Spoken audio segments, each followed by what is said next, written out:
La primera parte del ingenioso hidalgo Don Quijote de la Mancha, por Miguel de Cervantes Saavedra. Capítulo 47. Del extraño modo con que fue encantado Don Quijote de la Mancha con otros famosos sucesos. Cuando Don Quijote se vio de aquella manera enjaulado y encima del carro, dijo: Muchas y muy graves historias he yo leído de caballeros andantes, pero jamás he leído, ni visto, ni oído que a los caballeros encantados los lleven desta manera y con el espacio que prometen estos perezosos y tardíos animales, porque siempre los suelen llevar por los aires con extraña ligereza, encerrados en alguna esparda y escura nube, o en algún carro de fuego, o ya sobre algún hipogrifo o otra bestia semejante. Pero que me lleven a mí agora sobre un carro de bueyes, vive Dios que me pone en confusión. Pero quizás la caballería y los encantos de estos nuestros tiempos deben de seguir otro camino que siguieron los antiguos. Y también podría ser que como yo soy nuevo caballero en el mundo, y el primero que ha resucitado, y el ya olvidado ejercicio de la caballería aventurera, también nuevamente se hayan inventado otros géneros de encantamientos y otros modos de llevar a los encantados. ¿Qué te parece de esto, Sancho hijo? No sé yo lo que me parece, respondió Sancho, por no ser tan leído como vuestra merced en las escrituras andantes. Pero con todo eso, osaría afirmar y jurar que estas visiones que por aquí andan que no son del todo católicas. Católicas, mi padre, respondió Don Quijote. ¿Cómo han de ser católicas si son todos demonios que han tomado cuerpos fantásticos para venir a hacer esto y a ponerme en este estado? Y si quieres ver esta verdad, tócalos y pálpalos y verás cómo no tienen cuerpo sino de aire y cómo no consiste más de en la apariencia. Par Dios, señor, replicó Sancho, ya yo los he tocado, y este diablo que aquí anda tan solícito es rollizo de carnes, y tiene otra propiedad muy diferente de la que yo he oído decir que tienen los demonios, porque según se dice, todos huelen a piedra azufre y a estos y otros malos olores, pero éste huele a ámbar de media legua. Decía esto Sancho por don Fernando, que, como tan señor, debía de oler a lo que Sancho decía. No te maravilles de eso, Sancho amigo, respondió don Quijote, porque te hago saber que los diablos saben mucho, y puesto que traigan olores consigo, ellos no huelen nada porque son espíritus, y si huelen, no pueden oler cosas buenas, sino malas y hediondas. Y la razón es que como ellos, donde quieran que están, traen el infierno consigo, y no pueden recibir género de alivio alguno en sus tormentos, y el buen olor sea cosa que deleita y contenta, no es posible que ellos huelan cosa buena. Y si a ti te parece que ese demonio que dices huele a ámbar, o tú te engañas o él quiere engañarte con hacer que no le tengas por demonio. Todos estos coloquios pasaron entre amo y criado, y temiendo don Fernando y Cardenio que Sancho no viniese a caer del todo en la cuenta de su invención, a quien andaba ya muy en los alcances, determinaron de abreviar con la partida, y llamando aparte al ventero, le ordenaron que ensillase a Rocinante y enalbardase el jumento de Sancho, el cual lo hizo con mucha presteza. Ya en esto el cura se había concertado con los cuadrilleros que le acompañasen hasta su lugar, dándoles un tanto cada día. colgó Cardenio del arzón de la silla de Rocinante, del un cabo la adarga y del otro la bacía, y por señas mandó a Sancho que subiese en su asno y tomase de las riendas a Rocinante, y puso a los dos lados del carro a los dos cuadrilleros con sus escopetas. Pero, antes que se moviese el carro, salió la ventera, su hija y Maritornes, a despedirse de Don Quijote, fingiendo que lloraban de dolor de su desgracia. A quien Don Quijote dijo: No lloréis, mis buenas señoras, que todas estas desdichas son anexas a los que profesan lo que yo profeso, y si estas calamidades no me acontecieran, no me tuviera yo por famoso caballero andante, porque a los caballeros de poco nombre y fama nunca les suceden semejantes casos, porque no hay en el mundo quien se acuerde de ellos. A los valerosos sí, que tienen envidiosos de su virtud y valentía a muchos príncipes y a muchos otros caballeros, que procuran por malas vías destruir a los buenos. Pero, con todo eso, la virtud es tan poderosa que, por sí sola, a pesar de toda la nigromancia que supo su primer inventor, Zoroastes, saldrá vencedora de todo trance y dará de sí luz en el mundo, como la del sol en el cielo. Perdonadme, fermosas damas, si algún desaguisado, por descuido mío, os he fecho, que de voluntad y a sabiendas jamás le di a nadie. Y rogar a Dios me saque de estas prisiones, donde algún malintencionado encantador me ha puesto, que si de ellas me veo libre, no se me caerá de la memoria las mercedes que en este castillo me habedes fecho, para gratificallas, servillas y recompensallas como ellas merecen. En tanto que las damas del castillo esto pasaban con Don Quijote, el cura y el barbero se despidieron de don Fernando y sus camaradas, y del capitán y de su hermano y todas aquellas contentas señoras, especialmente de Dorotea y Lucinda. Todos se abrazaron y quedaron de darse noticia de sus sucesos, diciendo don Fernando al cura dónde había de escribirle para avisarle en lo que paraba don Quijote, asegurándole que no habría cosa que más gusto le diese que saberlo, y que él asimesmo le avisaría de todo aquello que él viese que podría darle gusto, así de su casamiento como del bautismo de Zoraida y suceso de don Luis y vuelta de Lucinda a su casa. El cura ofreció de hacer cuanto se le mandaba con toda puntualidad. Tornaron a abrazarse otra vez y otra vez tornaron nuevos ofrecimientos. El ventero se llegó al cura y le dio unos papeles, diciéndole que los había hallado en un aforro de la maleta donde se halló la novela del curioso impertinente, y que pues su dueño no había vuelto más por allí, que se los llevase todos, que pues el que no sabía leer no los quería. El cura se lo agradeció y abriéndolos luego, vio que al principio de lo escrito decía: novela del Rinconete y Cortadillo, por donde entendió ser alguna novela y coligió que, pues la del curioso impertinente había sido buena, que también lo sería aquella, pues podría ser fuesen todas de un mismo autor, y así la guardó con presupuesto de leerla cuando tuviese comodidad. Subió a caballo y también su amigo el barbero, con sus antifaces, porque no fuesen luego conocidos de Don Quijote, y pusiéronse a caminar tras el carro. Y la orden que llevaban era esta: iba primero el carro, guiándole su dueño,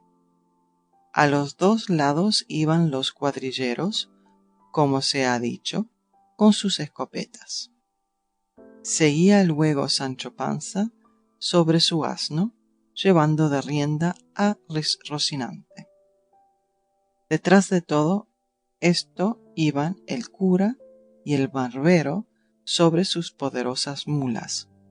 cubiertos los rostros, como se ha dicho, con grave y reposado continente, no caminando más de lo que permitía el paso tardo de los bueyes. Don Quijote iba sentado en la jaula, las manos atadas, tendidos los pies y arrimado a las verjas con tanto silencio y tanta paciencia como si no fuera hombre de carne, sino estatua de piedra. Y así, con aquel espacio y silencio, caminaron hasta 2 leguas, que llegaron a un valle donde le pareció al boyero ser lugar acomodado para reposar y dar pasto a los bueyes. Y, comunicándolo con el cura, puede parecer el barbero que caminasen un poco más, porque él sabía, detrás de un recuesto que cerca de allí se mostraba, había un valle de más yerba y mucho mejor que aquel donde parar querían. Tomóse el parecer del barbero y así tornaron a proseguir su camino. En esto volvió el cura el rostro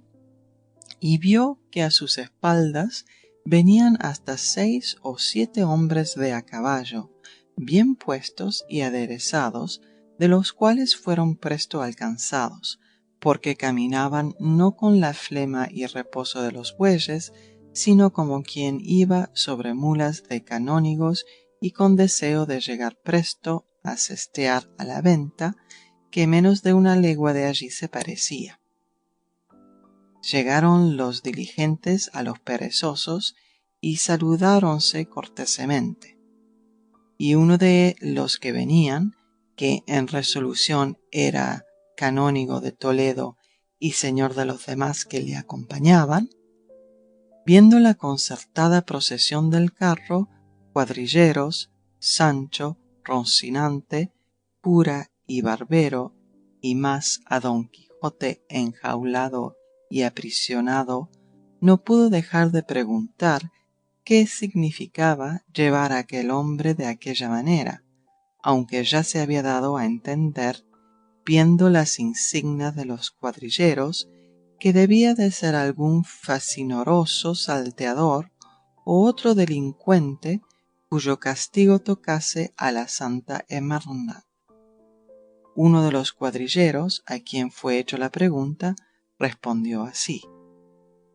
Señor, lo que significa ir este caballero de esta manera, dígalo él, porque nosotros no lo sabemos. Oyó Don Quijote la plática y dijo: Por dicha vuestras mercedes, señores caballeros, son versados y perictos en esto de la caballería andante, porque si lo son, comunicaré con ellos mis desgracias, y si no, no hay para qué me canse en decillas. Y a este tiempo habían ya llegado el cura y el barbero, viendo que los caminantes estaban en pláticas con Don Quijote de la Mancha para responder de modo que no fuese descubierto su artificio. El canónigo, a lo que Don Quijote dijo, respondió: En verdad, hermano, que sé más de libros de caballerías que de las súmulas de Villalpando. Así que, si no está más que en esto, seguramente podéis comunicar conmigo lo que quisiérades. A la mano de Dios, replicó Don Quijote, pues así es. Quiero, señor caballero, que sepades que yo voy encantado en esta jaula por envidia y fraude de malos encantadores, que la virtud más es perseguida de los malos que amada de los buenos. Caballero andante soy, y no de aquellos de cuyos nombres jamás la fama se acordó para eternizarlos en su memoria, sino de aquellos que, a despecho y pesar de la mesma envidia y de cuantos magos crió Persia, brahmanes la India, quinosofistas la Etiopía, ha de poner su nombre en el templo de la inmortalidad que sirva de ejemplo y dechado en los venideros siglos, donde los caballeros andantes vean los pasos que han de seguir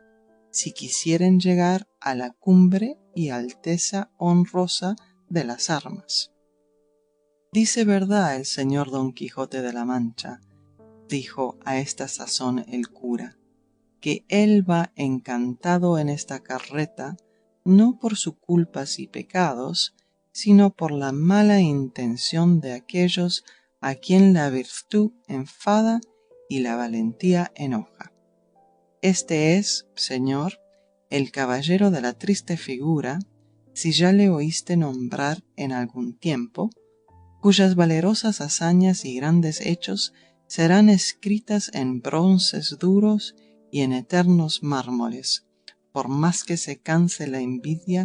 en escurecerlos y la malicia en ocultarlos. Cuando el canónigo oyó hablar al preso y al libre en semejante estilo, estuvo por hacerse la cruz de admirado y no podía saber lo que había acontecido.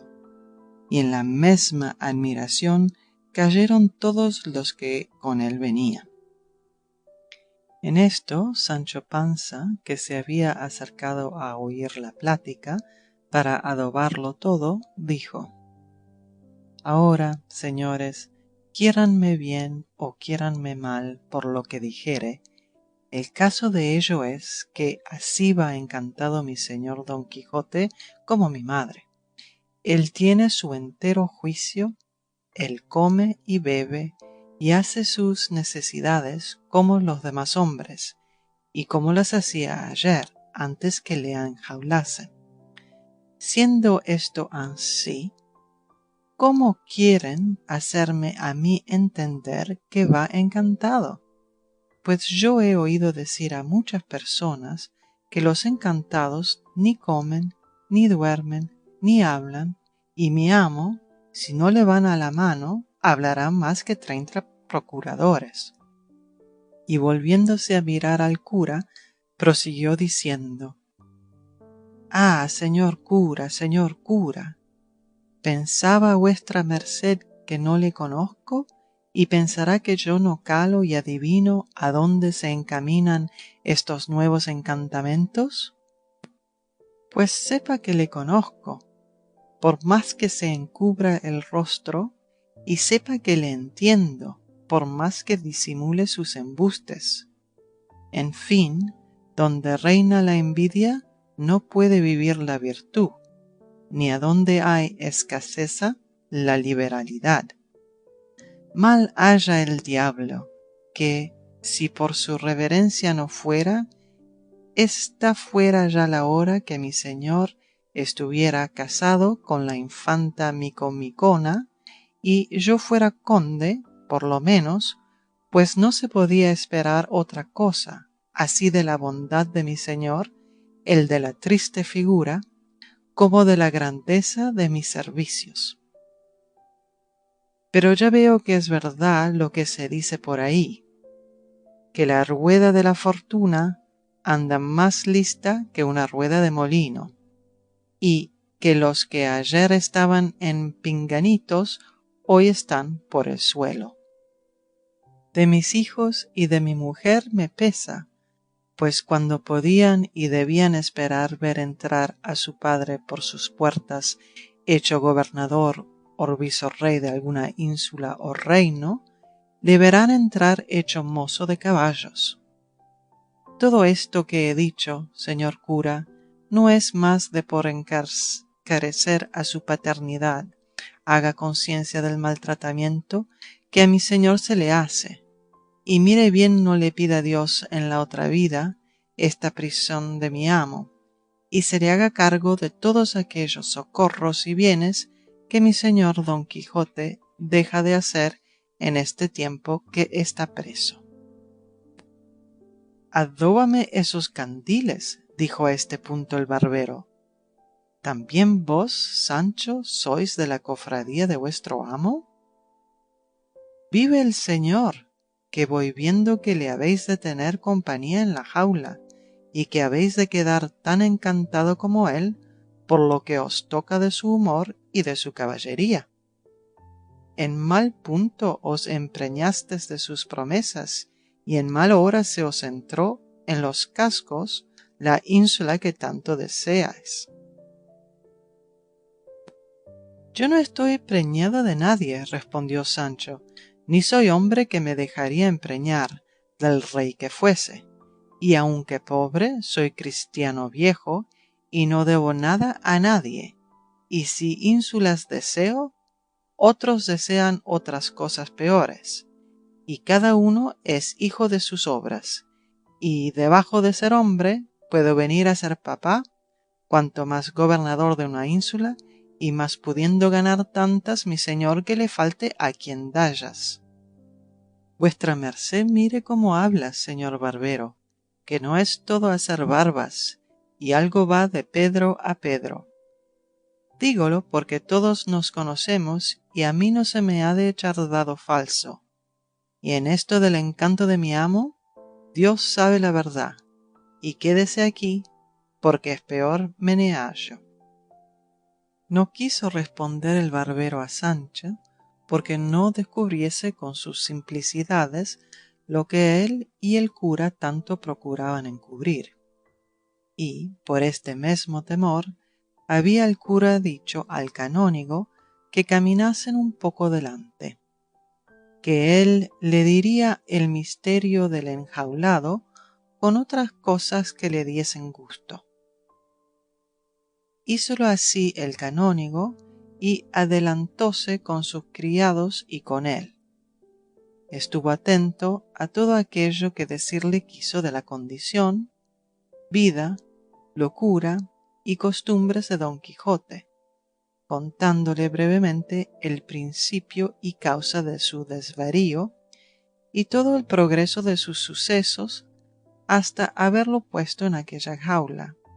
y el disignio que llevaban de llevarle a su tierra para ver si por algún medio hallaban remedio a su locura. Admiráronse de nuevo los criados y el canónigo de oír la peregrina historia de Don Quijote, y, en acabándola de oír, dijo: verdaderamente, señor cura, yo hallo por mi cuenta que son perjudiciales en la república estos que llaman libros de caballerías, y aunque he leído llevado de un ocioso y falso gusto casi el principio de todos los más que hay impresos, jamás me he podido acomodar a leer ninguno del principio al cabo,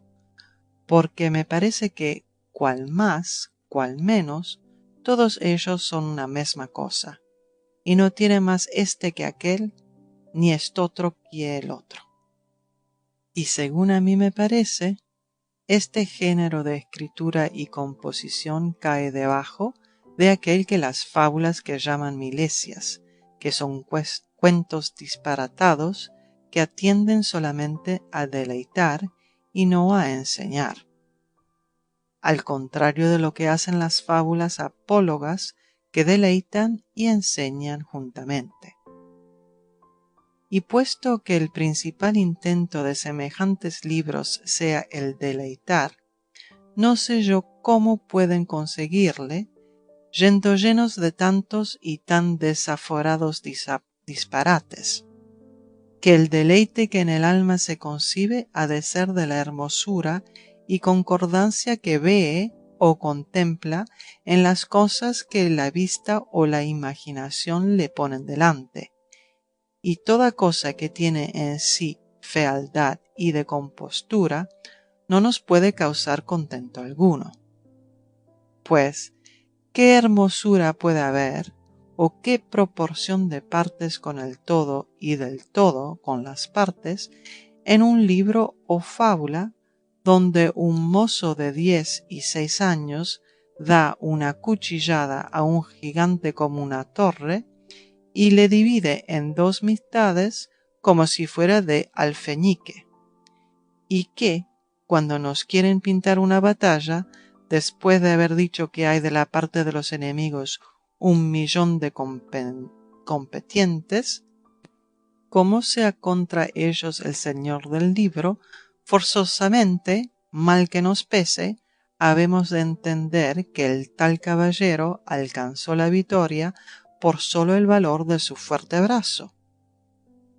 Pues, ¿qué diremos de la facilidad con que una reina o emperatriz heredera se conduce en los brazos de un amante y no conocido caballero? ¿Qué ingenio, si no es del todo bárbaro e inculto,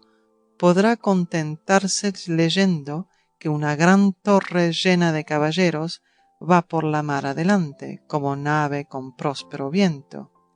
y hoy anochece en Lombardía y mañana amanezca en tierras del preste Juan de las Indias,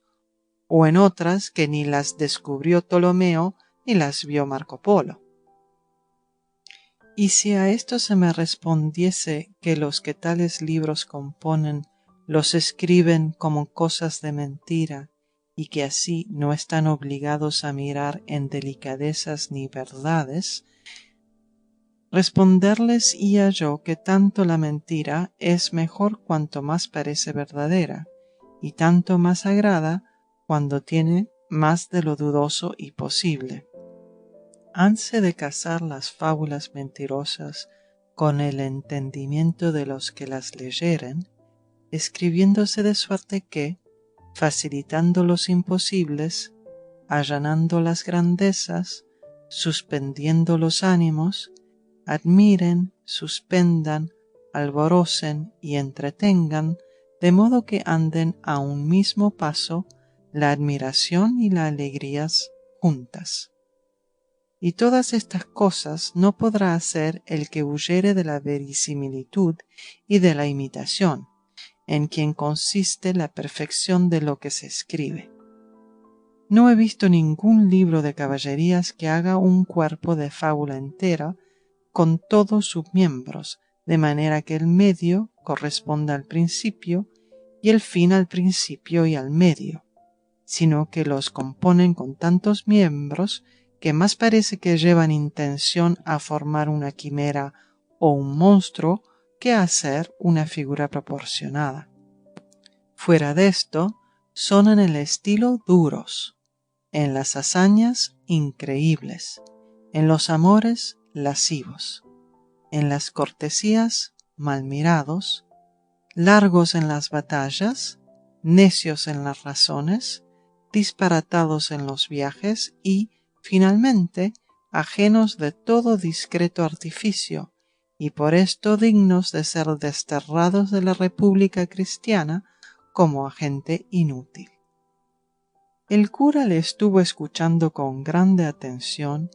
y parecióle hombre de buen entendimiento y que tenía razón en cuanto decía, y así le dijo que, por ser él de su misma opinión y tener ojeriza a los libros de caballerías,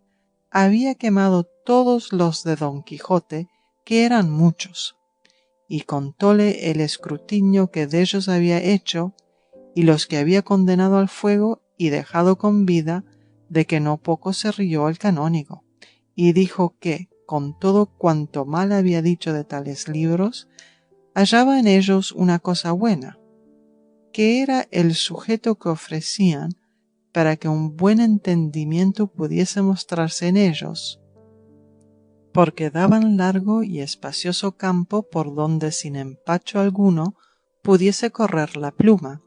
descubriendo naufragios, tormentas, reencuentros y batallas, pintando un capitán valeroso con todas las partes que para ser tal se requieren, mostrándose prudente, previniendo las astucias de sus enemigos,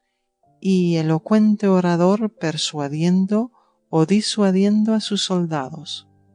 maduro en el consejo, presto en lo determinado, tan valiente en el esperar como en el acometer.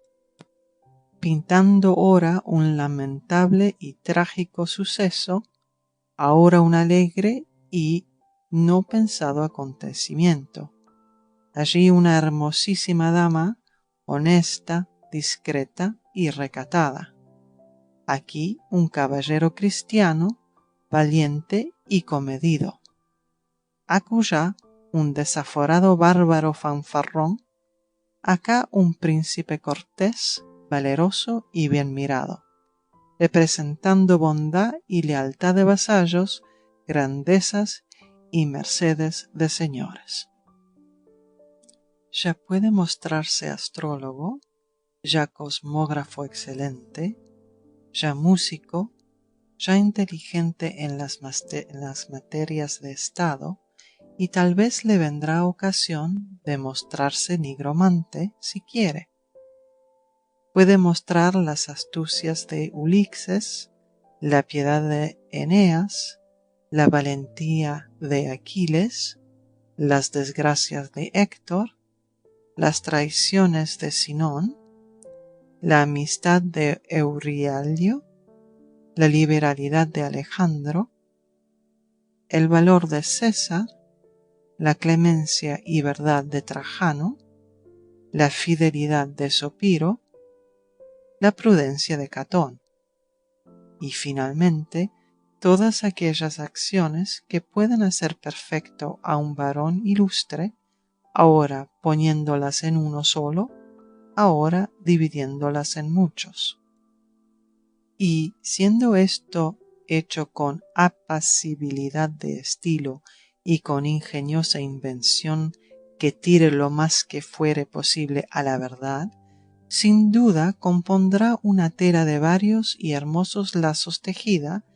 que después de acabada, tal perfección y hermosura muestre, que consiga el fin mejor que se pretende en los escritos,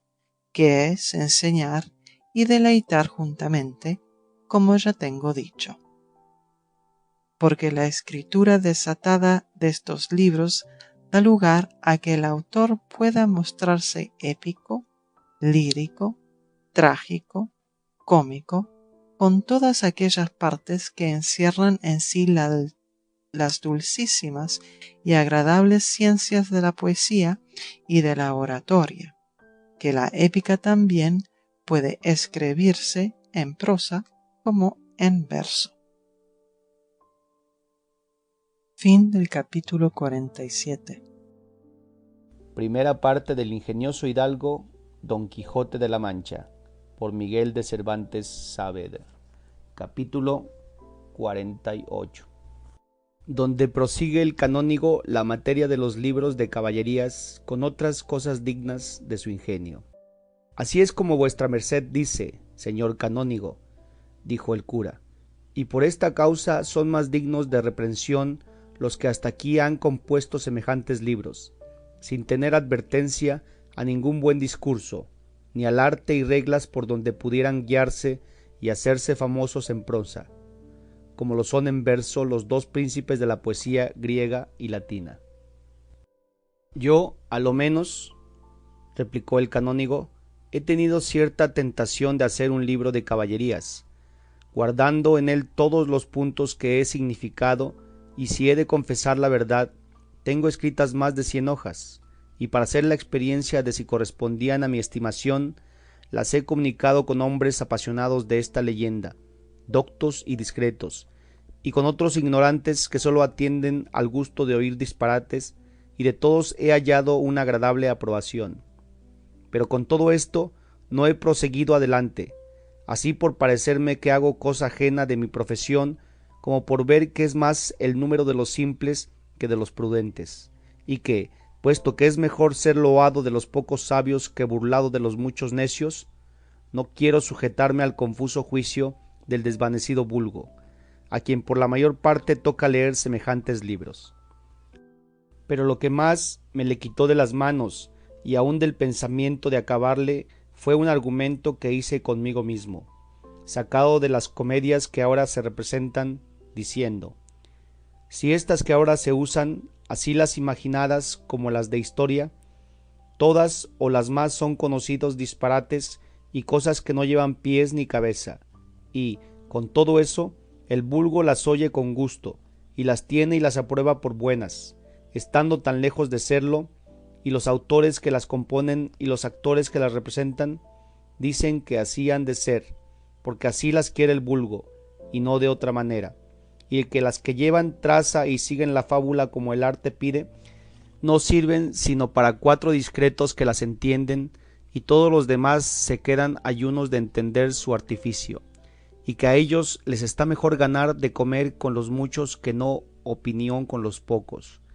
De este modo vendrá a ser mi libro, al cabo de haberme quemado las cejas por guardar los preceptos referidos, y vendré a ser el sastre del cantillo. Y aunque algunas veces he procurado persuadir a los actores que se engañan en tener la opinión que tienen, y que más gente atraerán y más fama cobrarán representando comedias que sigan el arte que no con las disparatadas, ya están tan nacidos y incorporados en su parecer, que no hay razón ni evidencia que de él lo saque. Acuérdome que un día dije a uno de estos pertinaces: decidme, ¿no os acordáis que a pocos años que se representaron en España 3 tragedias que compuso un famoso poeta de estos reinos, las cuales fueron tales que admiraron, alegraron y suspendieron a todos cuantos las oyeron, así simples como prudentes, así del vulgo como de los escogidos, y dieron más dineros a los representantes ellas 3 solas que 30 de las mejores que después acá se han hecho? Sin duda, respondió el autor que digo, que debe de decir vuestra merced por la Isabela, la Filis y la Alejandra. Por esas digo, le repliqué yo, y mirad si guardaban bien los preceptos del arte, y si por guardarlos dejaron de parecer lo que eran, y de agradar a todo el mundo. Así que no está la falta en el vulgo, que pide disparates, sino en aquellos que no saben representar otra cosa. Sí, que no fue disparate la ingratitud vengada, ni le tuvo la numancia, ni se le halló en la del mercader amante, ni menos en la enemiga favorable, ni en otras algunas que de algunos entendidos poetas han sido compuestas, para fama y renombre suyo, y para ganancia de los que las han representado. Y otras cosas añadí a estas, con que a mi parecer le dejé algo confuso, pero no satisfecho ni convencido para sacarle de su errado pensamiento. En materia ha tocado vuestra merced, señor canónigo, dijo a esta sazón el cura, que ha despertado en mí un antiguo rencor que tengo con las comedias que ahora se usan, tal que iguala al que tengo con los libros de caballerías, porque habiendo de ser la comedia, según le parece a Tulio, espejo de la vida humana, ejemplo de las costumbres y imagen de la verdad, las que ahora se representan son espejos de disparates, ejemplos de necedades e imágenes de lascivia, porque ¿qué mayor disparate puede ser en el sujeto que tratamos que salir un niño en mantillas en la primera escena del primer acto y en la segunda salir ya hecho hombre barbado? ¿Y qué mayor que pintarnos un viejo valiente y un mozo cobarde, un lacayo retórico, un paje consejero, un rey ganapán y una princesa fregona? ¿Qué diré, pues, de la observancia que guardan en los tiempos en que pueden o podían suceder las acciones que representan, sino que he visto comedia que la primera jornada comenzó en Europa, la segunda en Asia, la tercera se acabó en África, y aun si fuera de 4 jornadas, la cuarta acababa en América, y así se hubiera hecho en todas las 4 partes del mundo? Y si es que la imitación es lo principal que ha de tener la comedia, ¿cómo es posible que satisfaga a ningún mediano entendimiento que, fingiendo una acción que pasa en el tiempo del rey Pepino y Carlomagno, el mismo que en ella hace la persona principal, le atribuyen que fue el emperador Heraclio, que entró con la cruz en Jerusalén y el que ganó la Casa Santa, como Godofre de Bullón, habiendo infinitos años de lo uno a lo otro, y fundándose la comedia sobre cosa fingida, atribuirle verdades de historia y mezclarle pedazos de otras sucedidas a diferentes personas y tiempos? Y esto no con trazas verisímiles, sino con patentes errores de todo punto inexcusables. Y es lo malo que hay ignorantes que digan que esto es lo perfecto y que lo demás es buscar gullurías. Pues, ¿qué si venimos a las comedias divinas? ¿Qué de milagros falsos fingen en ellas? ¿Qué de cosas apócrifas y mal entendidas, atribuyendo a un santo los milagros de otro? Y aun en las humanas se atreven a hacer milagros, sin más respeto ni consideración que parecerles que allí estará bien el tal milagro y apariencia, como ellos llaman, para que gente ignorante se admire y venga a la comedia, que todo esto es en perjuicio de la verdad y en menoscabo de las historias, y aun en oprobio de los ingenios españoles, porque los extranjeros, que con mucha puntualidad guardan las leyes de la comedia, nos tienen por bárbaros e ignorantes, viendo los absurdos y disparates de las que hacemos. Y no sería bastante disculpa de esto decir que el principal intento que las repúblicas bien ordenadas tienen permitiendo que se hagan públicas comedias es para entretener la comunidad con alguna honesta recreación y divertirla a veces de los malos humores que suele engendrar la ociosidad, y que pues éste se consigue con cualquier comedia, buena o mala. No hay para qué poner leyes, ni estrechar a los que las componen y representan a que las hagan como debían hacerse, pues, como he dicho, con cualquiera se consigue lo que con ella se pretende. A lo cual respondería yo que este fin se conseguiría mucho mejor sin comparación alguna con las comedias buenas que con las no tales, porque de haber oído la comedia artificiosa y bien ordenada saldría el oyente alegre con las burlas, enseñando con las veras, admirado de los sucesos, discreto con las razones, advertido con los embustes, sagaz con los ejemplos, airado contra el vicio y enamorado de la virtud, que todos estos afectos ha de despertar la buena comedia en el ánimo del que la escuchare, por rústico y torpe que sea,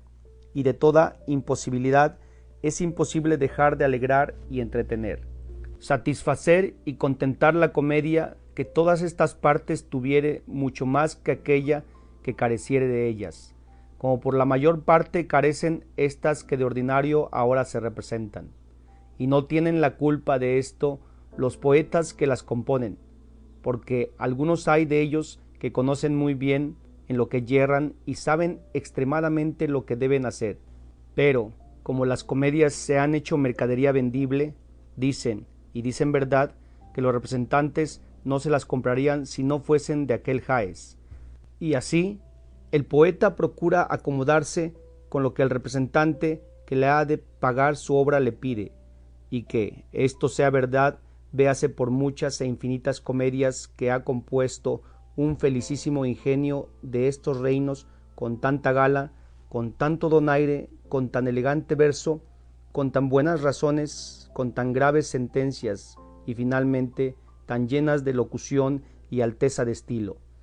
que tiene lleno el mundo de su fama y por querer acomodarse al gusto de los representantes no han llegado todas, como han llegado algunas, al punto de la perfección que requieren.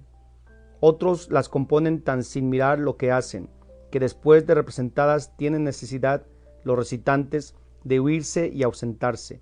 temerosos de ser castigados, como lo han sido muchas veces por haber representado cosas en perjuicio de algunos reyes y en deshonra de algunos linajes. Y todos estos inconvenientes cesarían, y aun otros muchos más que no digo, con que hubiese en la corte una persona inteligente y discreta que examinase todas las comedias antes que se representasen, no sólo aquellas que se hiciesen en la corte, sino todas las que se quisiesen representar en España,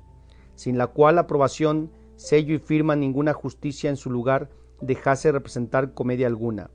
Y de esta manera los comediantes tendrían cuidado de enviar las comedias a la corte, y con seguridad podrían representallas, y aquellos que las componen mirarían con más cuidado y estudio lo que hacían, temerosos de haber de pasar sus obras por el riguroso examen de quien lo entiende, y de esta manera se harían buenas comedias y se conseguiría felicísimamente lo que en ellas se pretende. Así, el entretenimiento del pueblo, como la opinión de los ingenios de España, el interés y seguridad de los recitantes y el ahorro del cuidado de castigallos,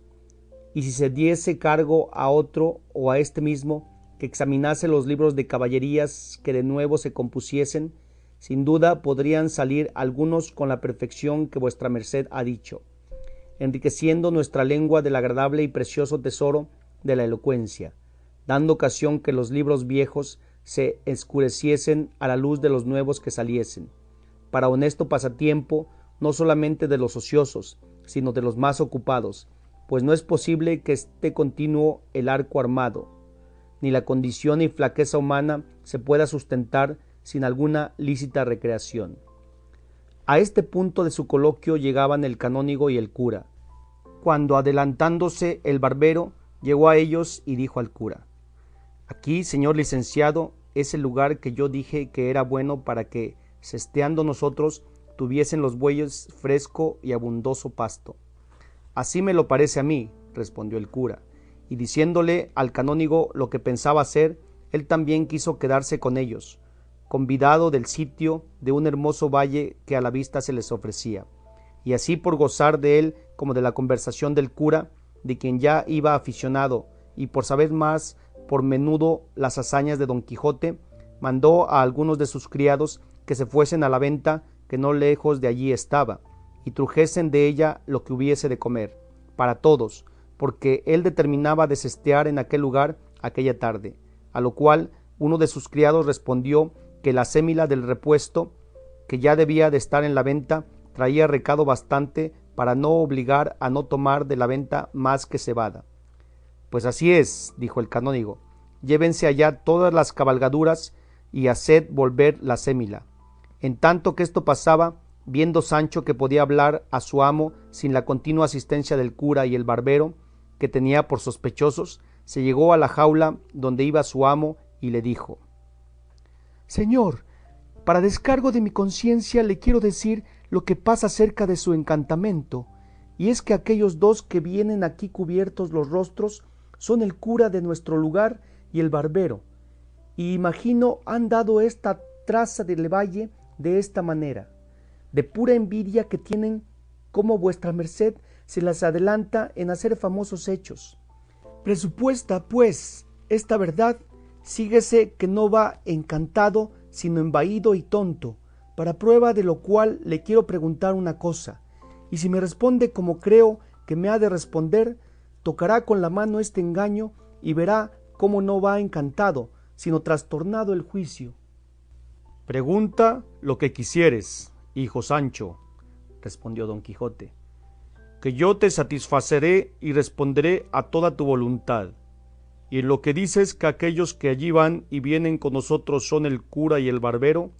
nuestros compatriotas y conocidos, bien podrá ser que parezca que son ellos mismos, pero que lo que son realmente y en efecto, eso no lo creas en ninguna manera. Lo que has de creer y entender es que si ellos se les parecen como dices, debe de ser que los que me han encantado habrán tomado esa apariencia y semejanza, porque es fácil a los encantadores tomar la figura que se les antoja,